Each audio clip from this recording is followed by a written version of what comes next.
ہم سے موسیٰ بن اسماعیل نے بیان کیا، ان سے وہیب نے، ان سے حشام نے فاطمہ کے واسطے سے نقل کیا۔ وہ اسما سے روایت کرتی ہیں کہ میں عائشہ رضی اللہ تعالی عنہا کے پاس آئی، وہ نماز پڑھ رہی تھیں۔ میں نے کہا لوگوں کا کیا حال ہے؟ تو انہوں نے آسمان کی طرف اشارہ کیا، یعنی سورج کو گہن لگا ہے۔ اتنے میں لوگ نماز کے لیے کھڑے ہو گئے۔ حضرت عائشہ رضی اللہ تعالی عنہا نے کہا اللہ پاک ہے۔ میں نے کہا کیا یہ گہن کوئی خاص نشانی ہے؟ انہوں نے سر سے اشارہ کیا، یعنی ہاں۔ پھر میں بھی نماز کے لیے کھڑی ہو گئی، حتیٰ کہ مجھے غش آنے لگا تو میں اپنے سر پر پانی ڈالنے لگی۔ پھر نماز کے بعد رسول اللہ صلی اللہ علیہ وسلم نے اللہ تعالیٰ کی تعریف کی اور اس کی صفت بیان فرمائی۔ پھر فرمایا جو چیز مجھے پہلے دکھلائی نہیں گئی تھی، آج وہ سب اس جگہ میں نے دیکھ لی، یہاں تک کہ جنت اور دوزخ کو بھی دیکھ لیا۔ اور مجھ پر یہ وحی کی گئی کہ تم اپنی قبروں میں آزمائے جاؤ گے۔ مثل یا قرب کا کون سا لفظ؟ حضرت اسما نے فرمایا میں نہیں جانتی۔ فاطمہ کہتی ہیں یعنی فتنہ دجال کی طرح آزمائے جاؤ گے۔ کہا جائے گا قبر کے اندر کہ تم اس آدمی کے بارے میں کیا جانتے ہو؟ تو جو صاحب ایمان یا صاحب یقین ہوگا۔ کون سا لفظ فرمایا؟ حضرت اسما نے مجھے یاد نہیں۔ وہ کہے گا وہ محمد اللہ کے رسول صلی اللہ علیہ وسلم ہیں، جو ہمارے پاس اللہ کی ہدایت اور دلیلیں لے کر آئے تو ہم نے ان کو قبول کر لیا اور ان کی پیروی کی۔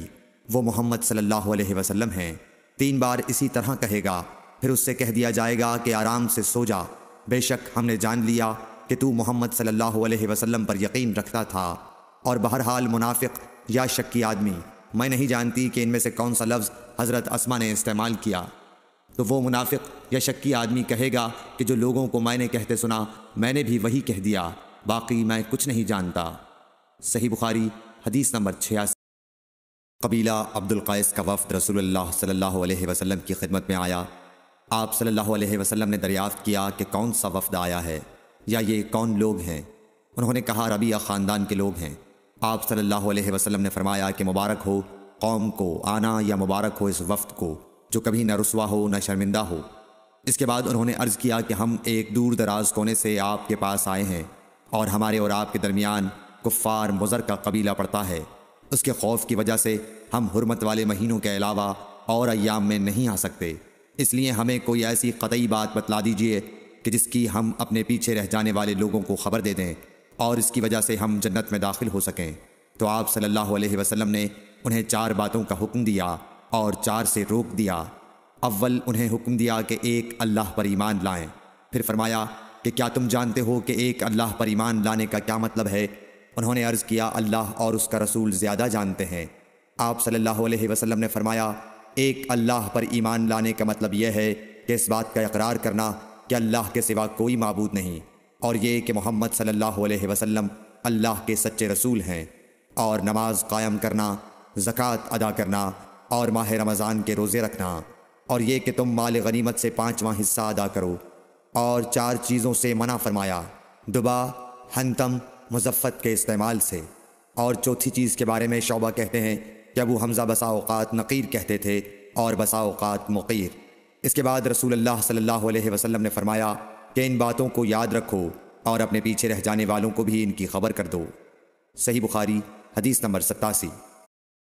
حضرت عمر سے روایت ہے کہ میں اور میرا ایک انصاری پڑوسی دونوں اطراف مدینہ کے ایک گاؤں بنی امیہ بن زید میں رہتے تھے، جو مدینہ کے پورب کی طرف بلند گاؤں میں سے ہے۔ ہم دونوں باری باری حضرت صلی اللہ علیہ وسلم کی خدمت شریف میں حاضر ہوا کرتے تھے۔ ایک دن وہ آتا، ایک دن میں آتا۔ جس دن میں آتا اس دن کی وحی کی اور رسول اللہ صلی اللہ علیہ وسلم کی فرمودہ دیگر باتوں کی اس کو خبر دے دیتا تھا، اور جب وہ آتا تو وہ بھی اسی طرح کرتا۔ تو ایک دن وہ میرا انصاری ساتھی اپنی باری کے روز حاضر خدمت ہوا۔ جب واپس آیا تو اس نے میرا دروازہ بہت زور سے کھٹکھٹایا اور میرے بارے میں پوچھا کیا عمر یہاں ہیں؟ میں گھبرا کر اس کے پاس آیا۔ وہ کہنے لگا کہ ایک بڑا معاملہ پیش آ گیا ہے، یعنی رسول اللہ صلی اللہ علیہ وسلم نے اپنی بیویوں کو طلاق دے دی ہے۔ پھر میں اپنی بیٹی حفصہ کے پاس گیا، وہ رو رہی تھی۔ میں نے پوچھا کیا تمہیں رسول اللہ صلی اللہ علیہ وسلم نے طلاق دے دی ہے؟ وہ کہنے لگی میں نہیں جانتی۔ پھر میں نبی کی خدمت میں حاضر ہوا۔ میں نے کھڑے کھڑے کہا کہ آپ نے اپنی بیویوں کو طلاق دے دی ہے؟ آپ صلی اللہ علیہ وسلم نے فرمایا نہیں، یہ افواہ غلط ہے۔ تب میں نے تعجب سے کہا اللہ اکبر، اللہ بہت بڑا ہے۔ صحیح بخاری حدیث نمبر 89۔